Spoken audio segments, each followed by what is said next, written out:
I'll fold the piece into half first, and then I'm going to open the fold and fold the piece on both the sides about half an inch inside, and then fold in the center again. So it is going to be something like this, and I'm going to give a stitch over it.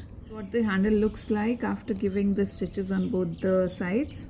Attaching the handles, we take the open end of the bag, fold the bag into half to find out the center, mark it using a marker or a pin, turn the bag over to the wrong side, fold the edge about half an inches and hold it using pin or clips, something like this. I've put the measuring tape at 3.5 inches along with the pin, and I'm putting one edge of the handle at 7 inches and one at 0 inches, and I'm going to pin it.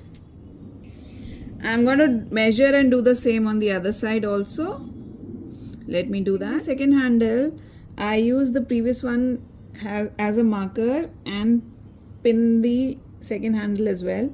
And while putting the handles, we have to just make sure that we do not twist it on the way. So I'm going to do that for the other side also. I'll give a stitch over the open seam here after attaching the handles with the first fold. This is what it is. Now I'm going to turn over the bag to the right side. We'll fold the seam one more time along with the handle, and then going to again turn over the handle like this. To give this stitch across the whole circumference of the bag, which will cover up all the 4 handles. Handles have got beautifully attached to the bag now. To give a more professional look to the bag, I'm going to give a final stitch over the top edge of the bag. Beautifully attached handles.